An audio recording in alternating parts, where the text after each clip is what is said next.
I look in the mirror and I'm like fat and dumb. And I'm like, if I want to have any chance of doing this, I have to go to the startup CEO equivalent of the gym. Because at that point, I don't think I could have sold a dollar bill for 50 cents. And I didn't know jack about airplanes. And so I'm like, okay, like I need to become that person. I feel like I can rule the world. I know I could be what I want to. I put my all in it like no days off. On the road, let's travel, never looking back. So how does a guy who's slanging coupons on the internet become the founder of a supersonic jet company? Which, by the way, the one-liner of what you're making is a commercial jet that flies 1,300 miles an hour versus 500 miles an hour, right? Yeah.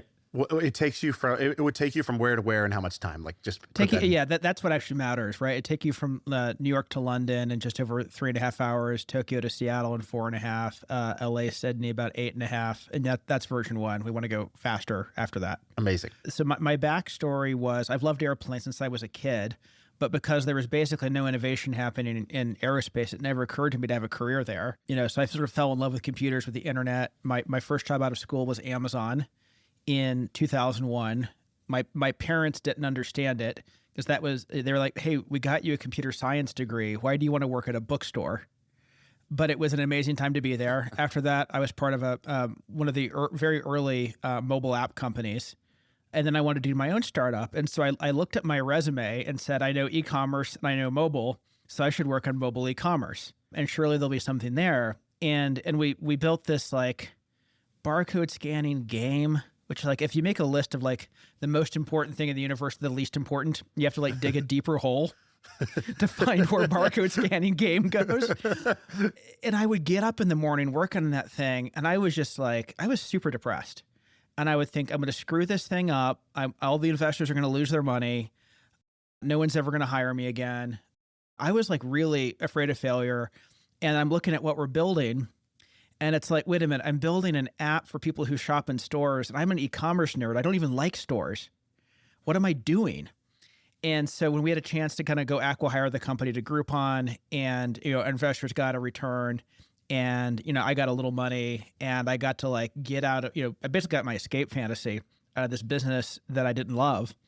It was a huge win. And I kind of spent my couple of years at Groupon sort of reflecting on that and thinking about what I learned. And, one thing I knew was, I definitely wanted to found again. I'd started my first company in my parents' basement in high school. And there's, the founder bug had bit me. But I hated that waking up in the morning thinking about, what am I doing and wishing I'd never started.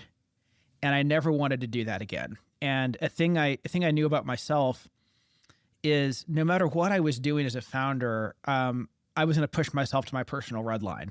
And that red line is the max I'm capable of. And it's going to feel the same no matter what I'm doing. But what won't feel the same is what I'm doing and how motivated I am by it. And I wanted to pick a startup idea where I would never regret starting, no matter how hard the day was. And so it led me to sort of organize all my ideas by how happy I would be if they worked. And I'd had such a passion for flight. At this point, I'd gotten my pilot's license. That was kind of all I knew about airplanes, as to how to fly a single engine one for fun. And I never understood why no one had picked up where Concorde had left off. And I felt like, okay, I got to look at that and get it out of my system and then move on to the next thing. So before we tell the Boom story, what were the other ideas on that brainstorm of making a list of possible things to go do? We asked Palmer Luckey this question before he started Anduril, and he was talking about how he was going to make like the food version of Diet Coke. He's just going to make like calories. You could just like calories things that tasted good but had no calories. And he was working on like synthetic food. He's like, actually, all right, never mind. I'm going to make weapons. Well, his other idea was actually pretty amazing. It was a prison. It was a private prison where you only get paid if the inmate gets out of prison and never comes back. Right. And so it was like, ooh, that's actually a good idea. I like that one. It's like the stuff on the cutting room floor is pretty good too. Yeah. So like it was like 3, and then the third one was Anduril, but it was like 3 like pretty epic things. And by the way, his brainstorming process, he said he had like a house where he created like a padded room where he could just like build things that had like would like explode. And he's like, cool, this is just walls that can take explosions. So I'd love to hear, your process might not be quite as crazy, but what were the other ideas and how did you actually brainstorm them? Well, looking back, I think the alternate ideas I had then are not as good as the alternate ideas I have now. Like I think I had something that was like a rental car company that would pick you up like an Uber. I still sort of wish that existed, but I don't, but I don't think that thing has long legs, right? I don't think it's actually a good idea, even though the small number of times I want a rental car, I really wish I had that. I think the other, one of my general premises, especially having reflected on the Boom story, is there are a lot of great unsolved problems that are hiding in plain sight that nobody's working on. And I think it's an artifact of the bystander effect. And so for anybody who doesn't know that term, the bystander effect is this effect that let's say someone falls over having a heart attack on the street and you're the only one around. You're highly likely to run over, call 911, take care of them, make sure it's okay, be there until the ambulance comes. That's what people do. But if the street's crowded, everyone tends to think, I'm sure the people who need to know already know. And it gets ignored. And the paradoxical effect is there can be 100 people and the guy having a heart attack is completely ignored. And I think this plays out in the business world. Like in the Valley, like we tend to get told, if your idea is any good, there are already several other good teams working on it. And if no one else is working on it, there's probably something wrong with the idea.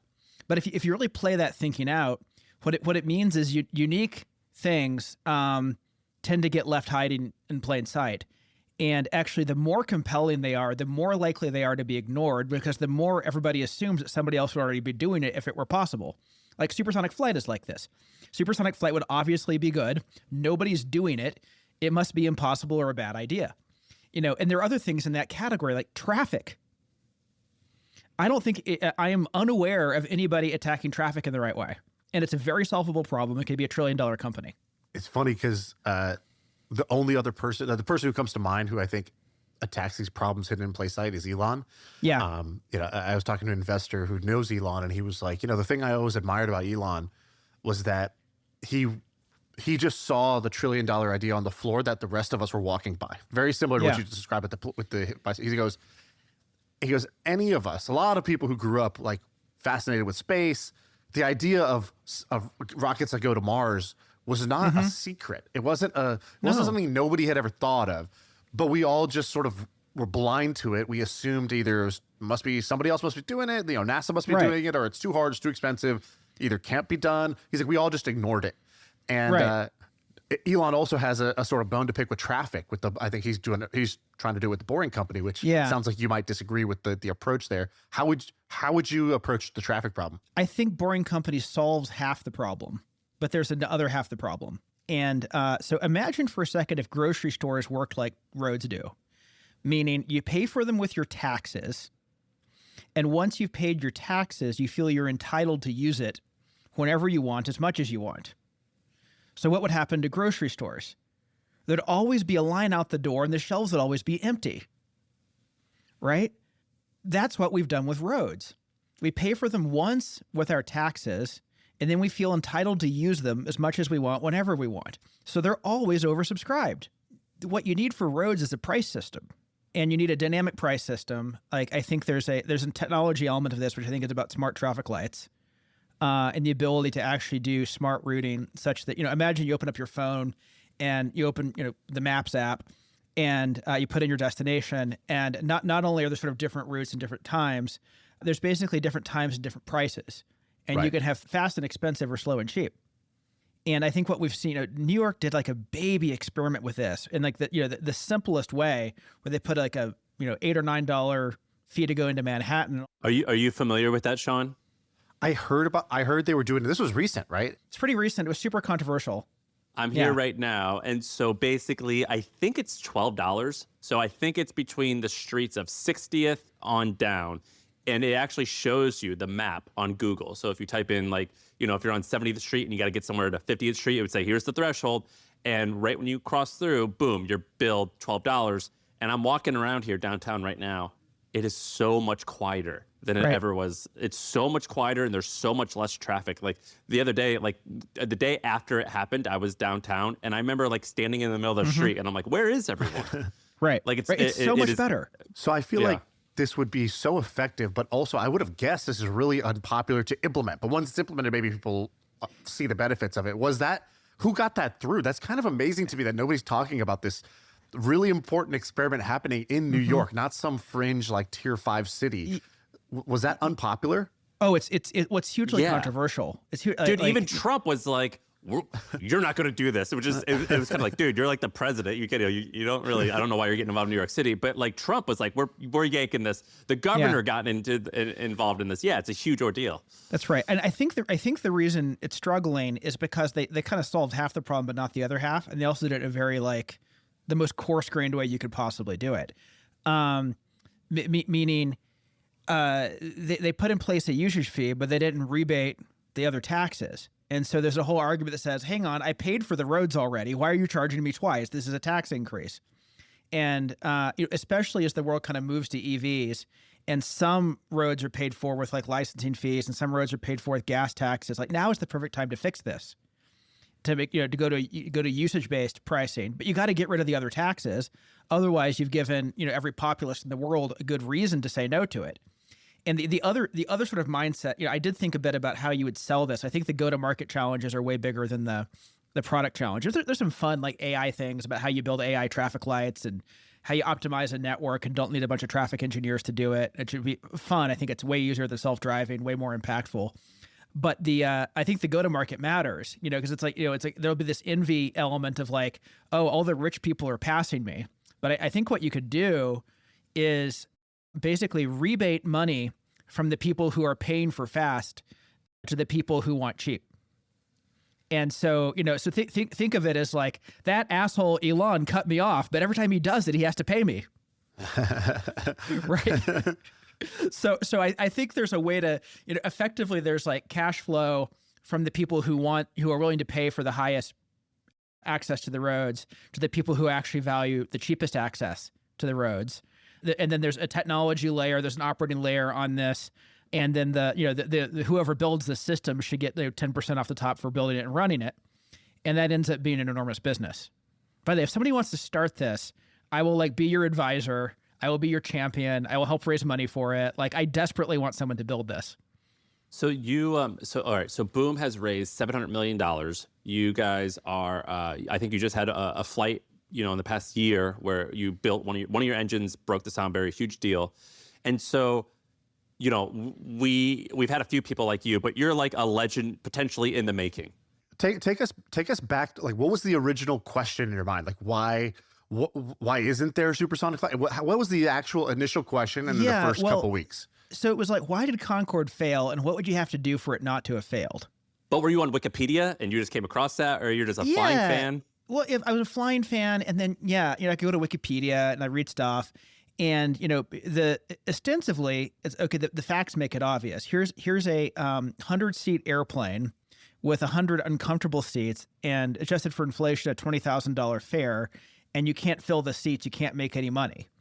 Okay, that's obvious. So, but the next question was this turned out to be the key question. Why was Concorde so expensive? The answer is poor fuel economy. And that kicked off a vicious cycle that led to high fares, that led to the low utilization. The lower utilization, the higher the fares have to be. There's a whole vicious cycle to it.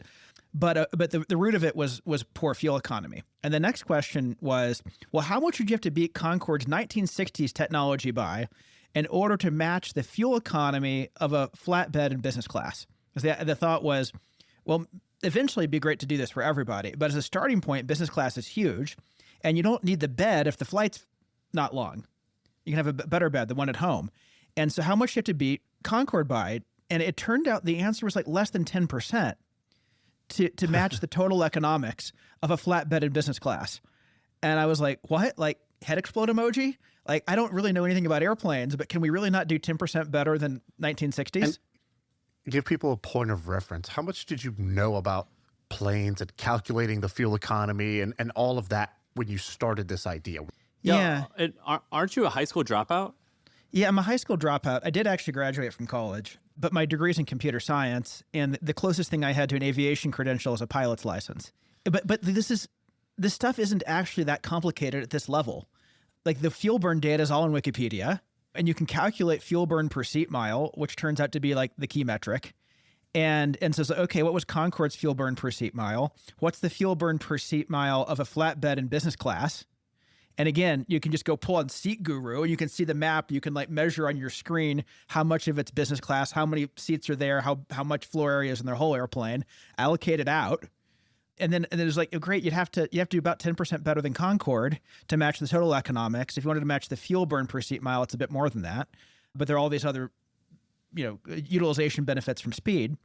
And then the next question was, well, how much better is Boeing's latest airplane versus the one that came before it? And the answer was something like 20%. I'm like, wait a minute, you can't find 10% over 50 years?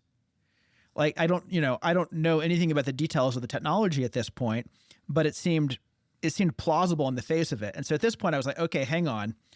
You said there's a fact here that has caught my attention. That's right. I'm going to spend a bunch of sleepless nights questioning this. Yeah. Well, actually, I'm going to spend a lot of days trying to get smart on it. And so I was like, this seems plausible in the face of it, but I'm on the far left side of the Dunning-Kruger curve. I don't even know what I don't know. And so I sort of imagined myself, in the future, it's 2050. I'm like retired. I'm sitting on the beach. I'm sipping Mai Tais. I had nothing to do with supersonic flight, but I'm just reading the aviation history books. And what do I think they say? Do they say, we're still flying subsonic? I really hope not. Hopefully they say we're going supersonic now and they tell the story of how it happened. And how do I think that story goes? Does it go after 150 years of not building a supersonic jet, Boeing finally did? Like, no, business history never goes like that, right? Like big companies don't suddenly get enlightened and build disruptive things. So what's the more plausible history? More plausible history is it was a startup that did it. The startup founder would not have come from the entrenched industry where everybody believed it was impossible or a bad idea. They have to be an outsider. And what would that outsider have to look like in order to be successful? They'd have to have built a dream team. So they have to be really good at attracting great people. They'd have to be able to be a great storyteller. They'd be great at persuasion. They'd have to be technically deep in order to be credible with all the audiences that would matter. And I sort of look in the mirror and I'm like, is that me? Well, I've got the like outside the industry box, but like the rest of it's no. And Dude, so I'm like, you're like, what would it take to attract this like 10 out of 10, like this smoke show? Like they probably need to be good looking. They probably need to have a great personality. They need to be funny. They probably should have like really nice teeth. That's right. That's me. I can do that. I mean, so I look in the mirror and I'm like fat and dumb. And I'm like, if I want to have any chance of doing this, I have to go to the startup CEO equivalent of the gym. Because at that point, I don't think I could have sold a dollar bill for 50 cents. And I didn't know jack about airplanes. And so I'm like, okay, like I need to become that person. And so my mental model for myself is, we've probably seen those like how it's made videos with pasta. And there are these like pasta extruders and there's this like big mound of dough in this gigantic like press that's pushing the dough through this tiny little hole. And this like noodle, it gets extruded out the other side of the hole. I'm like, okay, I'm the dough. There's this hole and I need to like extrude myself into the right shape to actually be able to do this. And so I went back and I started taking remedial calculus and physics because I hadn't had any since high school. And I didn't know how to get through an aerodynamics textbook without way more math and physics. And then I read the aerodynamics textbooks and I did the problem sets. And if I couldn't figure them out, I threw them out and I got a different book and did those problem sets. You were not working at this point, is that right? You had left Groupon? How long was that not working time and how much money were you able to save up in order to kind of do that? Were you like rich or you're like, I got 2 years where I don't have to have a job? I had 1 year where I didn't have to have a job. Okay, so you had what, like $150,000? It was a little bit better than that. I had sort of, in my mind, I had budgeted for like 2 failed startups before I would have to go get a big company job. I was like, I've got 2 shots on goal before I'm working for the man again. You're like, cool. So I'll definitely fail on the plane thing. And then I'll try to do that mobile app. And then I'll go give up and go back get a job. So that was kind of the thought process. And I budgeted like, here's my salary replacement money. And here's the seed money that I would put in the company myself. And I had enough savings to do that twice before I needed a job. And, at the time I was married, I had 3 young kids, like 3 under 18 months. Oh my God. Yeah. I got to do some math. Huh? Some twins? What are you doing here? I had twins. Yeah. Okay. And then would you like kiss your kids goodbye in the morning and you're like, all right, I got to go read. And you just go into the other room you just go with them to school. You just go to the library with them in their lunchbox. It's funny. No, I mean, you say that tongue in cheek. That's kind of how it went. Like, I had a office in the basement And I'd give them hugs and kisses, and I'd go downstairs and I'd sit at my desk and I'd read and do problem sets all day. And journal. you were telling your friends for that year, they're like, what are you working on? And you're like, I'm kind of toying with this idea of launching a commercial jet company. Right. And you could just watch the eyeballs roll back. And this was 2014. My wife said, okay, honey, you've got a year to screw around with this, and then I expect you to get a job. Yeah. By the way, this is like before startups were cool. Like now, if you say you're working on like that, you can just go on Twitter and post about it, and people are like, oh, that's awesome. In 2014, that it still was a little bit. Startups were cool then, but not hard tech startups. Like there were no hard tech startups to a first order. Like there was SpaceX, and that was it. That was like the era of like Airbnb for blank, Uber for this. That's right. Yeah, and like the only thing that was out there as a reference point for anything like this was SpaceX, and it was still pretty early. Like SpaceX had gotten to orbit, and they were working on the Falcon 9. And I remember thinking like, wow, that guy went from PayPal to rockets. Rockets sound harder than airplanes, so this must be possible. Turns out I think actually airplanes are harder than rockets, because you have to have safety is an issue from day one, versus rockets you can blow them up and iterate, and you can't do that to an airplane with a person on board. So, but I was what's that old phrase, like, I'm not doing this because it was easy, but because I thought it would be easy when I started. Yeah, the best motivational poster of all time. Right? And I didn't actually think it was going to be easy. But and people often ask me, like, if I knew how hard it was going to be, would I still start? And they assume the answer is no. The answer is definitely yes. I still would have started even knowing how hard it turned out to be. So how do you describe this way of thinking? Because, you talked about this, the pasta dough and the hole, and you're like, what noodle do I need to shove myself through that hole to make myself the noodle that I want to be? It is. So you have that, and you talked about like, I just imagined, I worked backwards from the end. I'm retired. I'm reading a book about the history of flight. And what does that say? Does it say nobody invented fast planes? No. Does it say that Boeing invented the fast plane after showing no evidence of wanting to do so? No. What do you call this? Like, I guess, like, do you have a frame or a phrase for that way of thinking? Because I think that's sounds simple, but it's very rare. I don't do that, and I want to do more of that. So teach me about that. It's first principles thinking.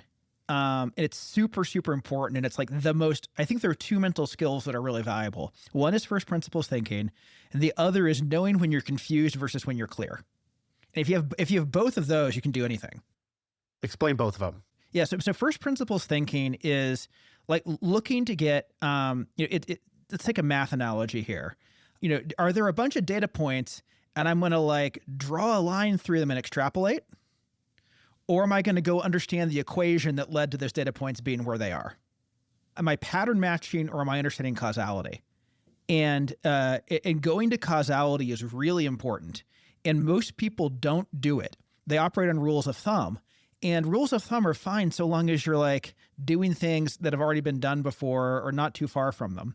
But if you want to do anything new or different, or if you want to break from conventional wisdom, you have to understand what's really happening.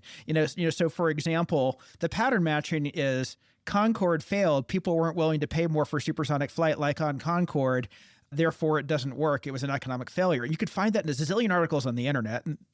But like, hang on, what was really going on? What were the actual economics? What's the actual passenger preference? What would people, there's a whole, like, don't accept a qualitative answer to a quantitative question here. And so along as I was doing this. I saw you say that quote, by the way. I actually think that quote is kind of more profound than the time that you just gave it. What exactly does that mean? People make all kinds of claims about issues that are measurable without measuring anything. Like, to pull on this example, supersonic flight costs more. Passengers prefer cheaper flights. You have to solve sonic boom to be able to fly over land in order for the market to be big enough. Therefore, you can't do any of this. And like every single thing in there is some qualitative claim about a thing that's actually measurable. Well, okay, supersonic flight costs more. Well, how much? What would the fares have to be? How many people are already paying those fares? I mean, like, obviously people pay to save time. Well, how much do they have to pay and how much time is saved? And, okay, is there a market without supersonic flight over land? I don't know. Go get the traffic data, build a freaking database, and like start to make some assumptions about cost and time savings and look at how big the market is. That's what I did in 2014. I had a spreadsheet and some JavaScript code that went and did all that. And it turned out the actual answers were not what anybody claimed they were because nobody else had done the math. Yeah, it seems like my dad taught me this thing. He goes, he's an Indian dad. He likes to ask for discounts, and somebody would say no, and he would ask again. Yeah. And I'd be like, they said no, Dad. And he'd be Didn't you say your dad just goes, no, you're going to give me this? Oh, yeah. Well, yeah. Sometimes he'll just be like, so we'll get a discount, right? Like he'll do that type of thing instead of even asking for the discount. But when somebody says no, he would ask again, or he'd ask somebody else. And he would tell me, he would say, don't take no from a person who didn't have the power to say yes in the first place. And Right. It's like, this That's person, a great phrase. She couldn't have said yes, so why do I care if she said no? Like she didn't have the authority to give me the discount. So I'm just going to keep asking until I get to the person who at least could say yes. Let's start that. And what you're saying is like, don't accept a qualitative answer. Don't take a narrative when numbers would be there. And That's right. I see this all the time in my companies. It's like, yeah, those didn't perform well. Well, how well? How bad was it? What is that? How does that compare? Are we sure that and once you start to dig in, you realize people are not operating from a place of fact, and definitely a team is not operating from the same set of facts. But how do you get people, Shaan, not to think like that, though? Well, I'll tell you how I do, but I would like to hear maybe Blake do it because it sounds like he's probably a little further ahead on the curve there. Go ahead. I just get very blunt about it, but go ahead. Yeah, I mean, I ask a lot of questions. Like if it's an engineering thing, if someone's telling me something's not possible and they can't explain it in terms of Newtonian mechanics, I just don't believe it.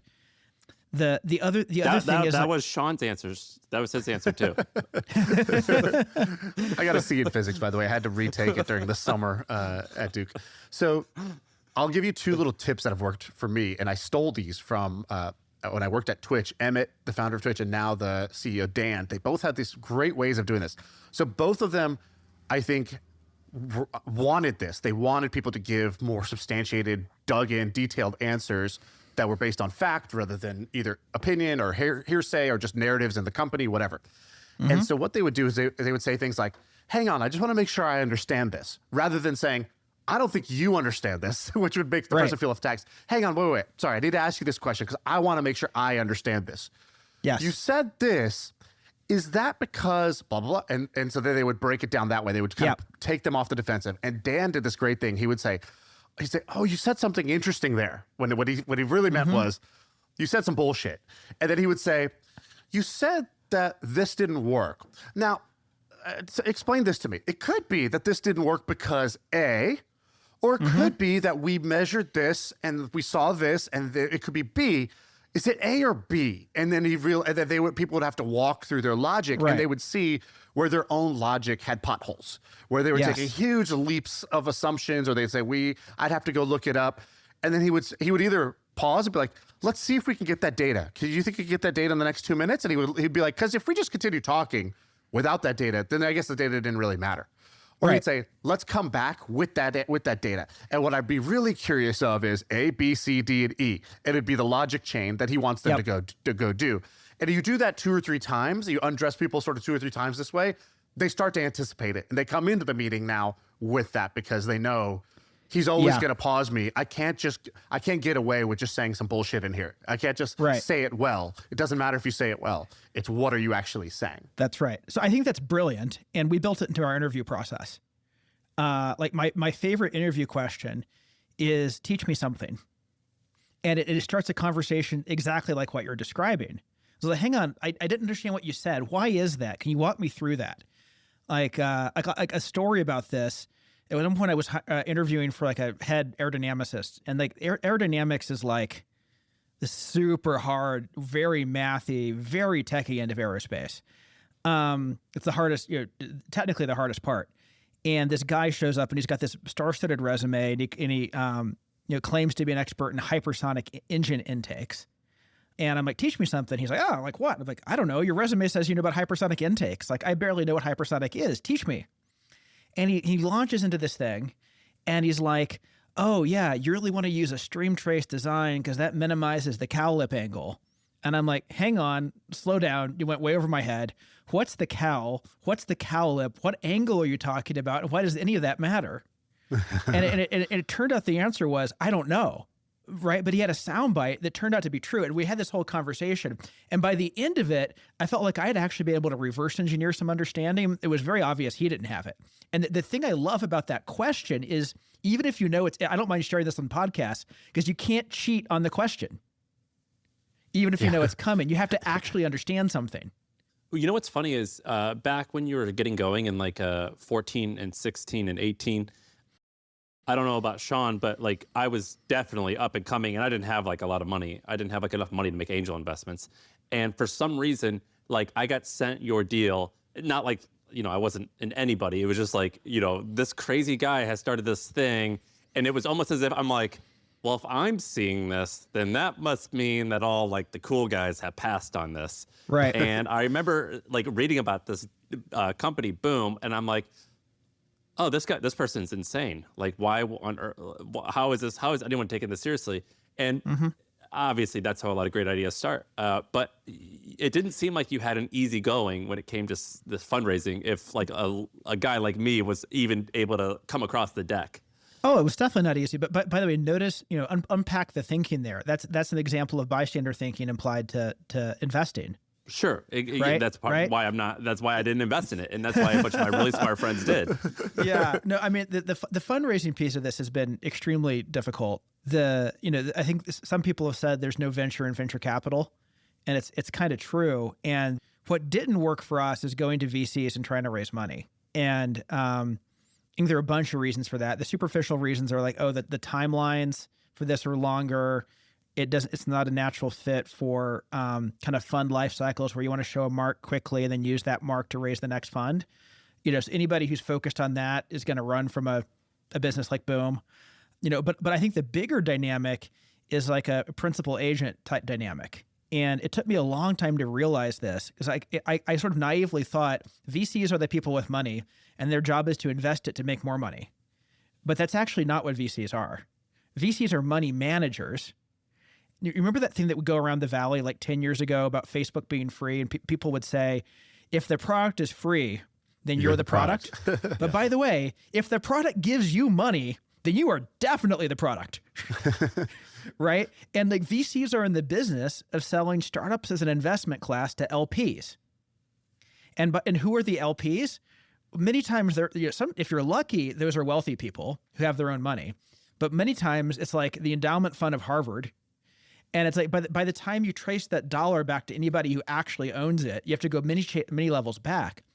And the dynamics, like the incentive dynamics in that sort of like chain of money managers, is to be able to like raise the next fund and keep going, relative, you know, at a relatively short time period, relative to the investment payoff of most startups. And so what it does is it drives there's an incentive to go invest in things that look to LPs like smart investments quickly. And Boom might actually be an amazing investment. I think, you know, there's no guarantee of this. We could totally, you know, at this point we've done enough stuff that impact is guaranteed. You know, I just really don't want it to be a crater. But you know, in success, this is going to be $1 trillion company, because like people are going to fly more on flights or supersonic than subsonic. This has to be bigger than Boeing if it works. So it could be a great return, but it will take a long time for it to be clear that it's going to be a great return. Which means anybody whose career is based on raising the next fund from their LPs isn't going to like it. And I wish somebody had been in Oracle and whispered that to my ear in 2014. I could have saved myself an enormous amount of pain. You did end up raising money. And I remember the first time that I heard about you guys, it was, hey, at YC Demo Day, some guy got on stage and he waved a piece of paper and basically said, we have $100 million or something of LOIs or pre-orders for our supersonic airplanes that we're going to build from I think Virgin and one other company. Yeah, it was actually $5 billion in LOIs. $5 billion. It was $5 billion. I still remember like Sam Altman's tweet. He's like, you know, Boom had $5 billion at LOIs at Demo Day as a record that probably won't be passed soon. Well, exactly. So how the hell did that happen? Bullshit? Yeah. No, I mean, so I'll tell you the story. And it involves the story about bullshit. So we do YC, and like Sam had been in our seed round, and he had sort of like, you know, this is back when Sam was running YC, and he had sort of like been telling me I need to do YC, and I'm like, well, isn't YC for like mobile social I don't know that it's for supersonic jets. They kept saying, you have to do it. You have to do it. And eventually I was like, okay, my biggest risk is I never raised enough money to actually build anything. YC claims that they'll help with that. I'd rather try it and it wasn't useful than not try it and fail and not having given it every chance to succeed. So I did YC. And early on, the group partner's like, well, you need to show up with demo day with sales. And I'm like, this is like a 10-person company that just moved out of my basement. Like, I'd be lucky to, my customer pipeline is like Lufthansa, United. I'd be lucky to sell airplanes in 8 years, let alone 8 weeks. And what am I going to do? And so I was like, okay, there are two things that are possibilities here. One possibility is a startup airline. But if I look at an established airline, the only one that could conceivably do this quickly is Virgin, and only if I get to Richard. And so I went after both of those paths, and we actually got a startup airline to do it. We got them to, there was a startup called Odyssey, was going to do an all business class service from New York to London City Airport. And I was like, this is great. They're doing flying to London City, which is like the little airport in the center of London. That's the best thing you can do short of being supersonic. These guys probably get speed.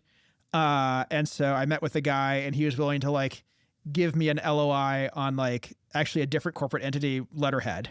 And I'm like, woohoo. And now this LOI was for 15 airplanes at $200 million each. So it's a $3 billion LOI. Explain what an LOI means in this context, because LOIs can range from non-binding, hey, sure, I'm interested in taking a look, to a binding LOI with hard money. Right. There's a range. That's what here. I was saying with when you're bullshit. talking LOI, what were you was. talking at this time? So this LOI was a piece of paper. And I started asking questions about it. It's from a startup airline, which, by the way, hasn't flown any airplanes yet. Like this, this was a PDF, and it wasn't worth the paper it was printed on. This was the equivalent of, I have a girlfriend. She just goes to another school. Trust me. It's basically. And so I'm doing the practice demo day pitches, and like Michael Siebel, bless his heart, that guy's got I think one of the brilliant things about PG is he's built a culture at YC where people just tell you what they really think. It's one of the best things about YC. And so I'm doing practice demo day, and Michael Siebel looks at my slides and my pitch, and he's like, Blake, do you have anything that's real? Because you sound like you're completely full of shit. And it was bitter. It was bitter tasting medicine, but it's what I needed. And so I kept working on retooling the pitch to be focused on what hardware we really had at that point in time, and also trying to figure out this customer thing, because I knew that LOI was flimsy. And so we've been working on Virgin, and there's a whole other set of stories I could tell at length about how I got to Branson, but I did get to Branson. Well, tell us. We like the hustle stories. Give us one. So Mark Kelly, who is now Senator Mark Kelly, shuttle commander, human extraordinaire in a bunch of ways. Astronaut Mark Kelly. Astronaut Mark Kelly, yes, was on our advisory board, and he hung out with Richard. And I sort of discovered I could ghostwrite emails from Mark Kelly to Richard Branson, and he would send them. And so I did. And this was like February, March of 2016. So Virgin Galactic is about to roll out their second generation spaceship. Branson's going to be in the Mojave Desert for that event. My chief engineer had actually got invited to go because he was connected in those circles. I hadn't been invited. And so the pitch to Branson from Mark was, hey, the Boom guys are going to be in Mojave for your spaceship rollout. You should really meet with them while you're there. And he said, okay. And so we got a 15-minute meeting, and it was me and my chief engineer and Richard's mom. I actually never got invited to the rollout. I had to crash the rollout. But I managed to talk my way into it. And I had this 15 minutes with Richard, and he kind of, he asked us if we want anything to drink. And I said, no, I've already had lots of coffee. And I realized a couple minutes into the pitch, he's drinking scotch. It's very early in the morning. I love Richard. You failed the cool guy test. Yeah. Apparently. Maybe the pitch would have gotten better if I had a bit more scotch. But at any rate, he's like, guys, this is brilliant. Like, I love what you're doing. This all makes sense. And then he kind of leans back in his chair and he's like, oh, but I'm already doing Virgin Galactic, and that's a lot. And I don't know if I've got two of these things in me. And I said, Richard, we're not asking you for money. We're asking if when this works, if you'd like the first few airplanes to be for Virgin. if you want them. Because if you'll raise your hand and say, I want these, the product makes sense, then I'll go get all the money elsewhere. And that turned out to be the thing that worked. How did you think to say, instead of saying, invest in us or advise us or whatever, just say, do you want the first ones to say Virgin on the tail, or do you want them to say Lufthansa? Because the world's a lot cooler place if we write Virgin on it. It was really Virgin versus BA. And if you know anything about the history of Virgin, you know that Richard, he hates BA, right? What Richard cares about PR, and he hates BA.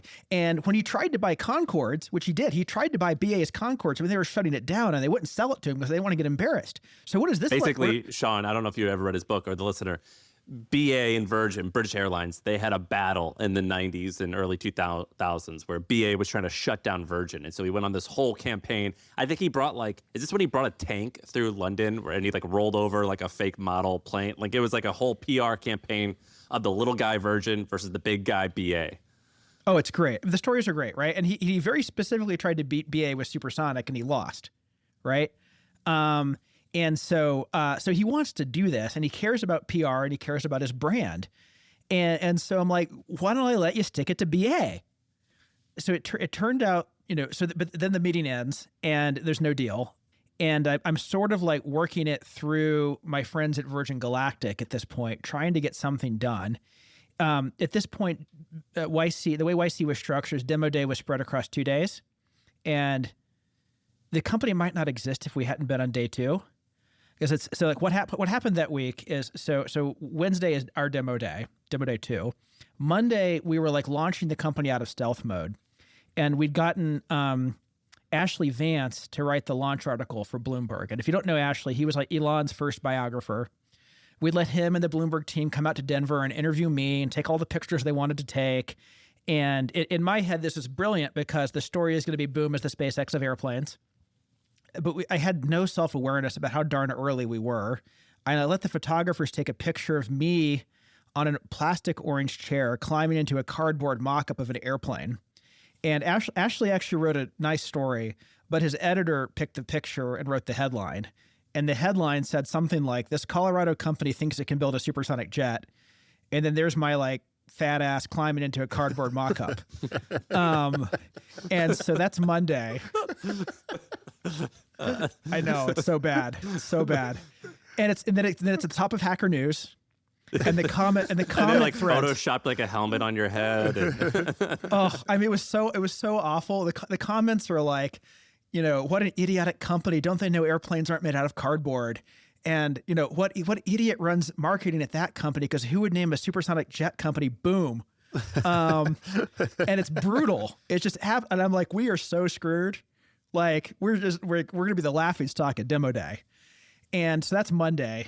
Tuesday, I'm sitting at my desk working on the slides, and up pops this email from Virgin that says, we're in for the first 10 airplanes. You can announce it tomorrow. And I read the email 3 times because I'm there's no way. There's no way this says what I think it says. So we're in San Jose in an Airbnb prepping for demo day, right?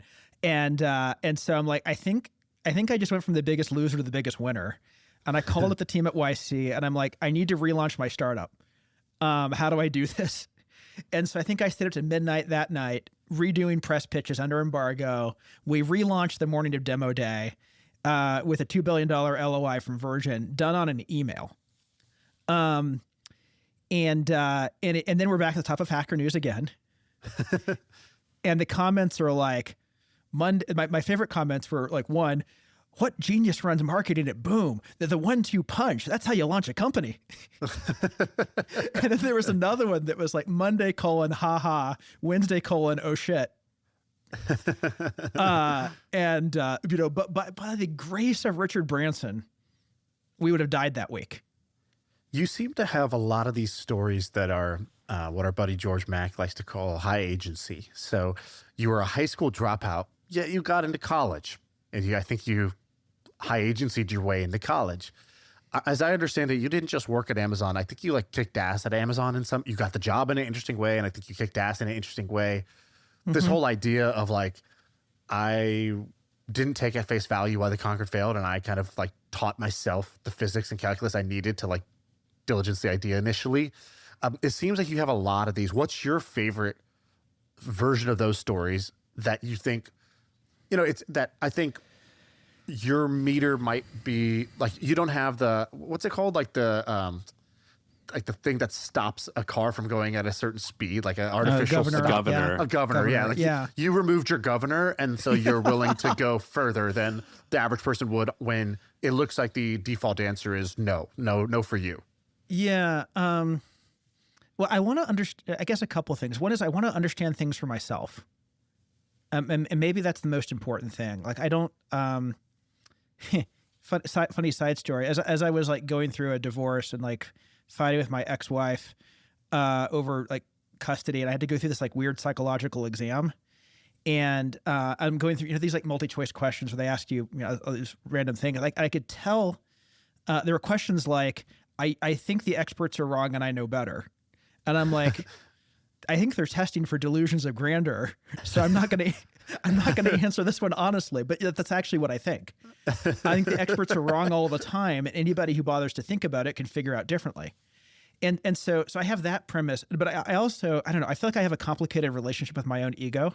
It was a really weird decision for me psychologically to start this company. It's like, I look in the mirror and I'm like, totally don't look like the guy to do this. And it was very bizarre to tell my friends I'm going to go build supersonic jets. It's like I didn't look like the person to do it. I didn't actually believe on the inside I was going to succeed. I just didn't want to not try.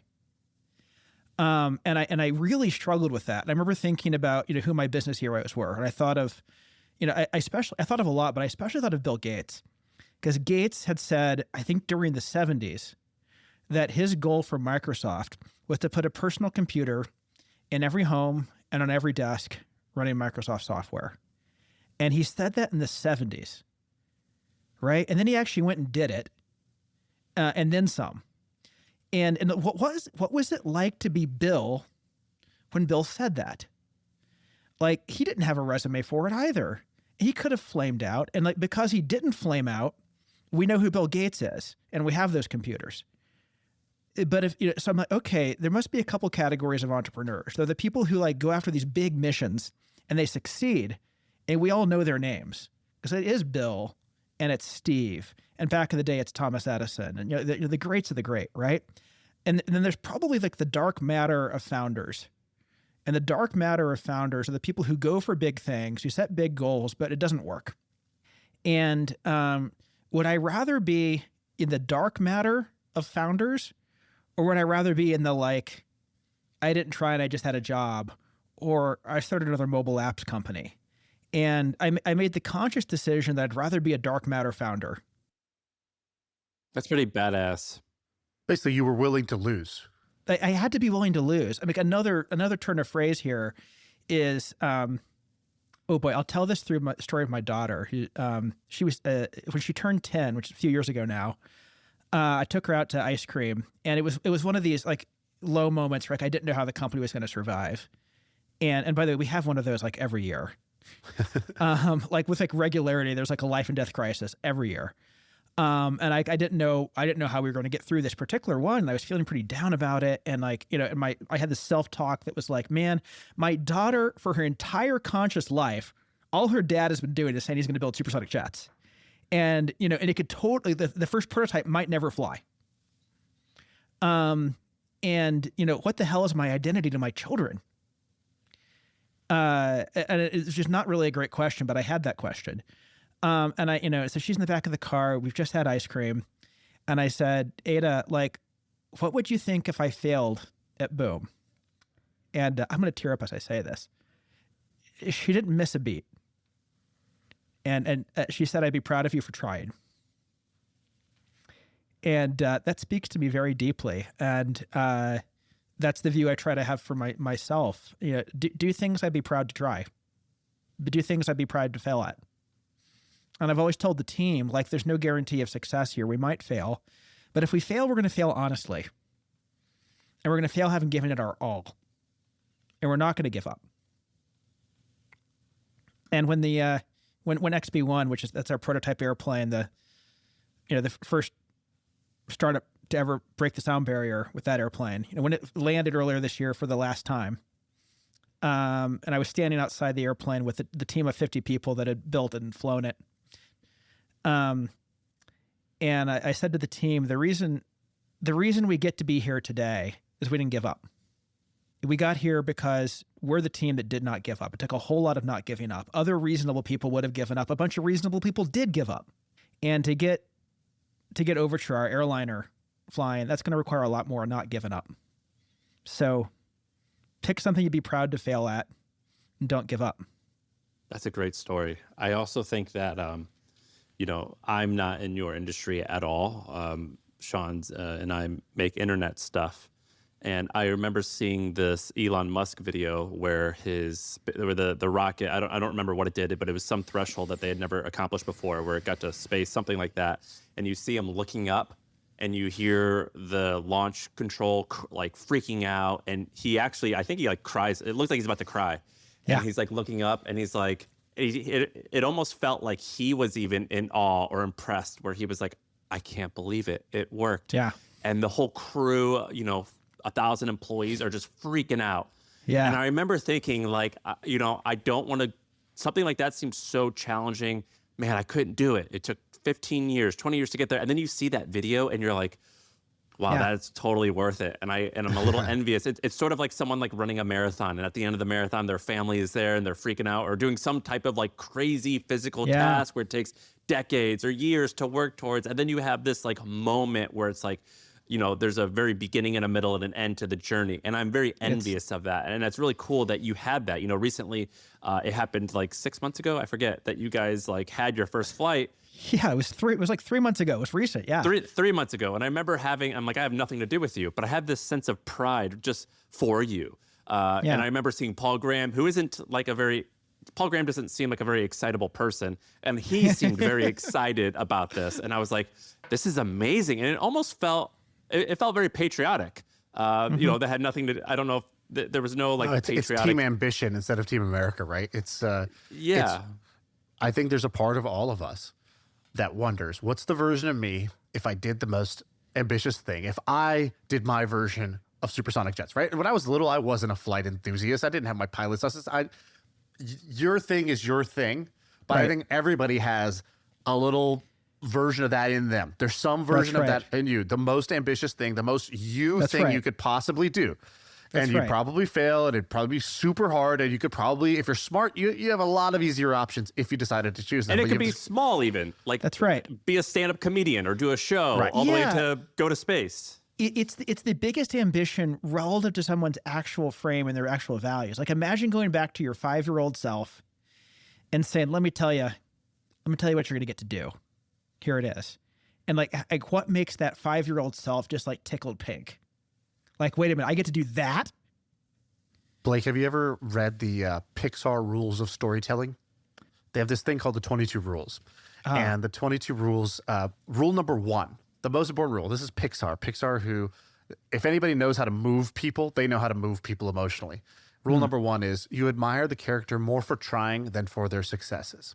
And so, the hallmark of every Pixar movie is not the happy ending, right? It's how the character approached the obstacles. And this sounds like super, super obvious. But the reality is like, that's also what, moves founders. It's also what inspires people is not the success. Because yes, it's amazing that like Elon's story with the rockets landing. Wow, that's so cool. The rockets landing on synchronized in the middle of the ocean. That is amazing.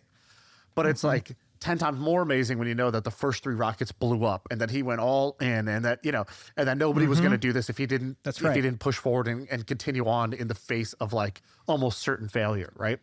So I think that's like one of the most important rules for founders because it's what will inspire your team. It'll inspire, customers. It'll inspire the audience. It'll inspire investors. In the end is that you admire the character, how the character tries rather than their success. I think that's right. One of our OG Boom people has a metaphor for this that I found really useful. He calls it the emotional piggy bank.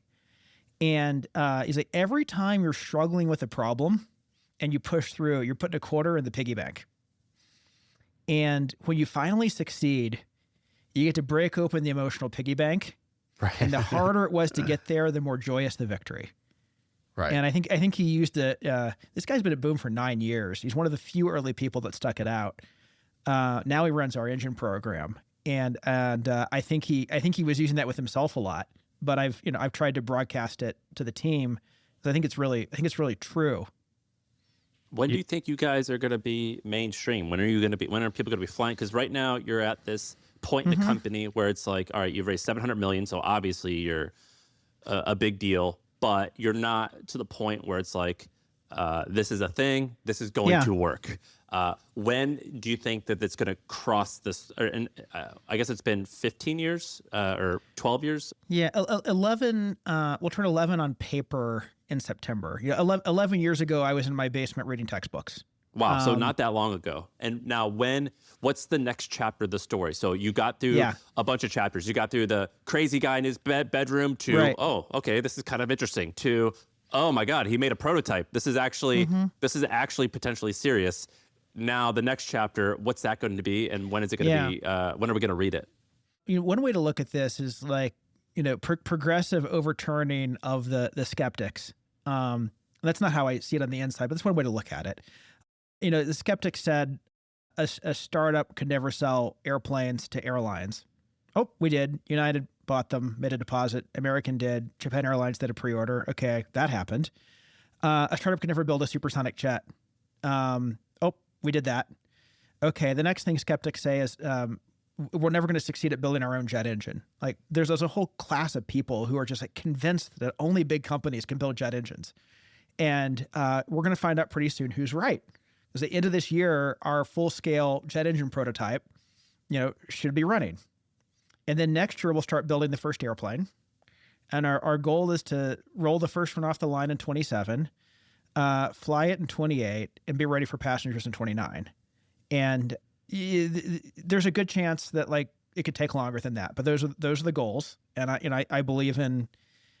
We've gotten a lot of learnings along the way about how you set goals and how you set schedules, which I could talk about. But my conclusion is ambitious schedules result in the fastest actual execution.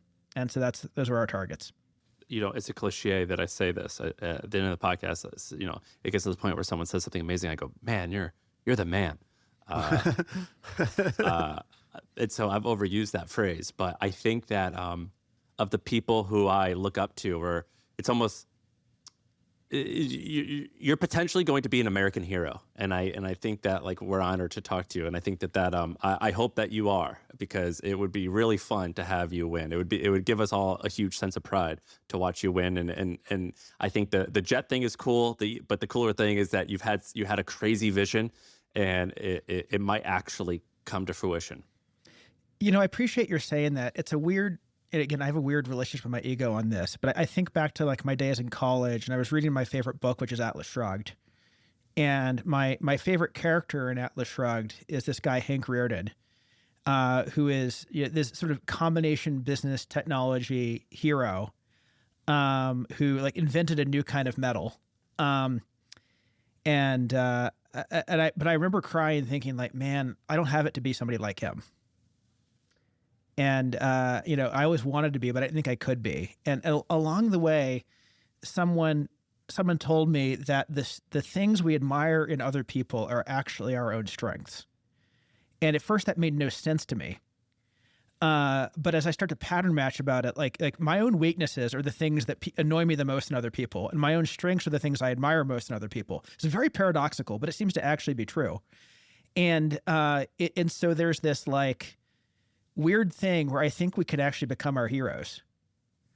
And my, of all the various random things that were said about me after we broke the sound barrier, the one that spoke to me the most was where someone who I'd never met, never heard of, compared me to Hank Rearden. Oh, that's awesome. Yeah, that's amazing. I always say, if you spot it, you got it. Both on the good and bad. If something bothers you about some other people, it's because there's a part of you that recognizes that behavior.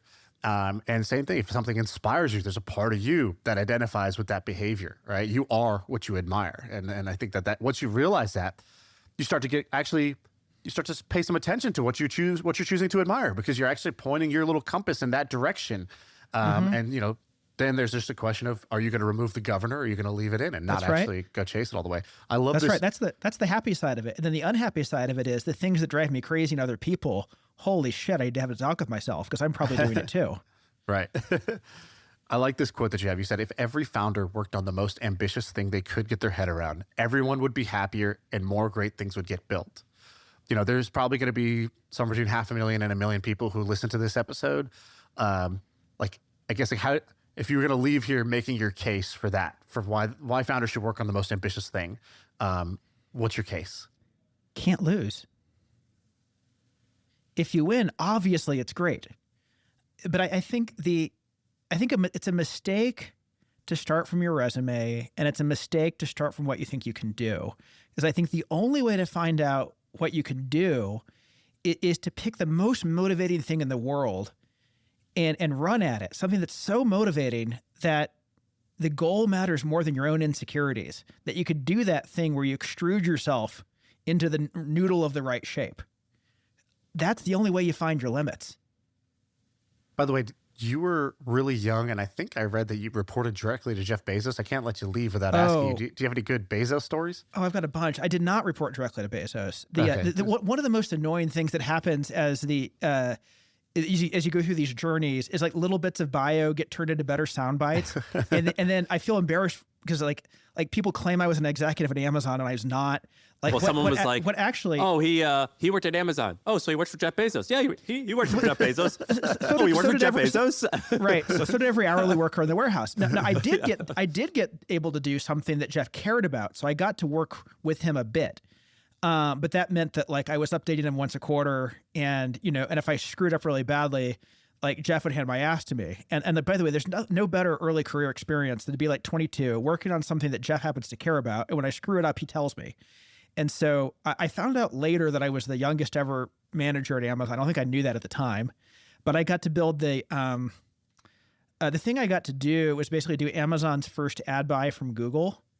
And and build the system that was, I think, the first automated ad buying system on the internet. This was before we were buying AdWords before there was an AdWords API with like screen scrapers that were like automatically clicking buttons in the background with Perl scripts. And my experience of it was like standing next to a rocket, and then the rocket took off, and like my jacket got caught on the rocket, and I kind of was along for the ride. But at some point, this thing was driving 7% of Amazon's sales and 7% of Google's sales all at the same time. And somehow I just, my experience of it was I was like on the precipice of failing, and they were about to fire me and replace me with somebody who actually knew what they were doing. And I was like right at that line and never quite crossed it. But it was a great first go build something from scratch gig. And I got to learn a lot from that experience. And I got to know Jeff a little bit, but like, I didn't work directly for him. I was like, what's he like? And what'd you pick up from him? Oh, I really admire Jeff. The stories they get told about CEOs tend to be the ones about how they lose their cool and yell at people and fire people in the elevators and whatnot. And one of my favorite things, and I would watch Jeff lose it from people a couple times, but what I found is he never lost it with me so long as I took accountability. And I remember the very first time I was presenting to Jeff, we had just launched like the MVP of this thing I was describing. And I'm like telling Jeff how he built it and why. And I'm like nervous AF because I'm like 22 or 23 presenting to like this god. And we get partway through the presentation and it's going well. And then he says, well, why didn't you do X? And he's got this idea. And I said, well, we didn't think of that. And he starts laughing. Good reason. Right? He starts laughing, the big famous Jeff Bezos laugh. And he says, that's a great answer. It's true all the time, but nobody's willing to say it. And so what I found was like, whenever I just told Jeff the truth and took accountability, like there was another time I was in front of the old executive team and the temperature's going up in the room. And it's like, why did we do this when this other thing was a higher priority? And everyone's getting progressively more pissed off that we've misprioritized. And I just spoke up and said, that was my call. I got it wrong. I misprioritized. I won't do it again. And the tone of the room was okay. And the conversation moved on. And obviously I couldn't do that every single time on every single thing. But Jeff rewarded straight shooters. Jeff rewarded accountability. Jeff rewarded knowing your own business like the back of your hand.